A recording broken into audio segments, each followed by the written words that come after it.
Good evening and welcome. Thank you for joining us for another major global update.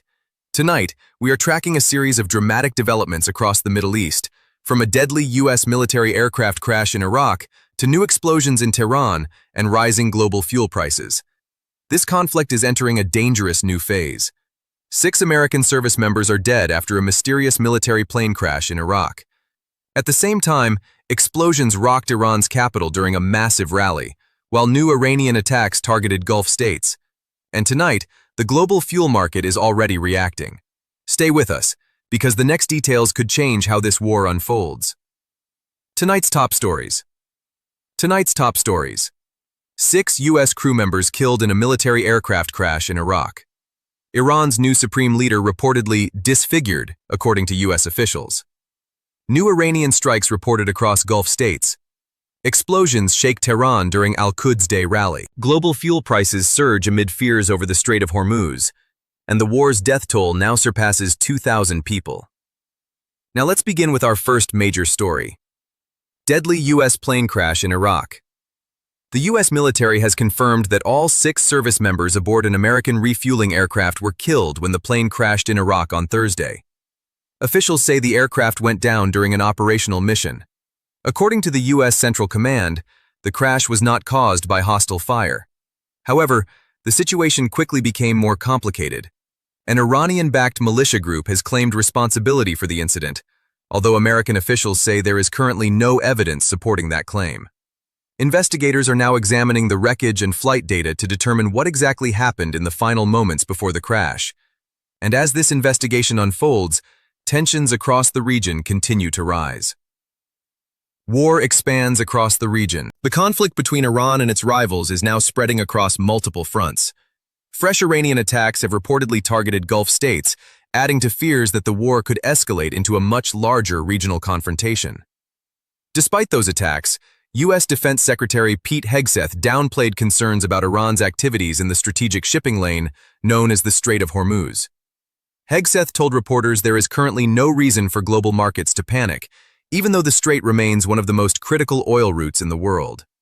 Nearly 1/5 of the world's oil supply passes through that narrow waterway, which is why what happens there could affect millions of people far beyond the Middle East. And that brings us to another troubling development tonight.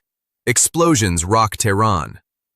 Explosions were reported in Tehran during massive public gatherings marking Al-Quds Day, a major annual demonstration supporting Palestinians. Witnesses reported loud blasts near large crowds gathered for the rally. At least one person has been confirmed dead in the strike. Authorities have not yet revealed who carried out the attack, but the incident has added to the already volatile situation inside Iran. Security forces were quickly deployed across the capital as officials attempted to secure the area. And this development comes as political uncertainty grows inside Iran's leadership. Iran's new leader under scrutiny. U.S. Defense Secretary Pete Hegseth also made another surprising claim. He said Iran's new supreme leader may have been seriously injured or disfigured, casting doubt on the authenticity of a message that was recently released in the leader's name. So far, Iranian authorities have not confirmed or denied the allegation. But analysts say leadership uncertainty during wartime can dramatically affect military strategy and internal stability. And while political tensions grow, the humanitarian toll continues to climb. Death toll surpasses 2,000. According to estimates compiled by CNN, more than 2,000 people have now died since the conflict began.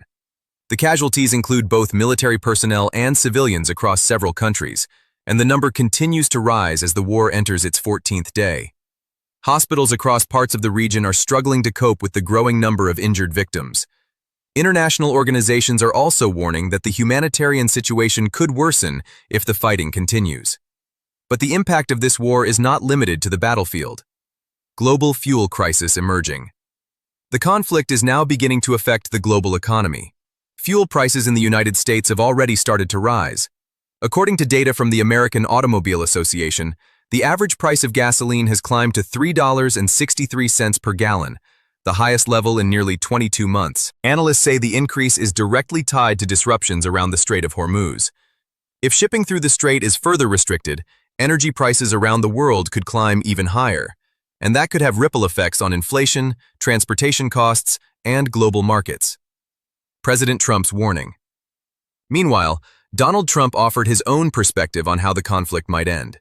Speaking to reporters, Trump said he will know the war is over when I feel it in my bones. The comment has drawn mixed reactions from analysts and political observers. Some say it reflects confidence in the United States' strategic position. Others argue it highlights the uncertainty surrounding how and when the war could actually end. Closing summary. So tonight, the Middle East conflict continues to intensify.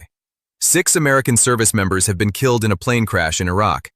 Explosions have shaken Tehran during a major public rally. New Iranian attacks are raising fears of a wider regional war, and global fuel markets are already feeling the pressure. With more than 2,000 lives lost, the stakes could not be higher. Now we want to hear from you.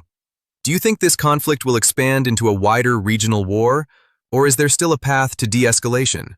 Share your thoughts in the comments below. And if you want clear, verified updates on global events that matter, make sure you subscribe and turn on notifications. Thank you for watching and staying with us.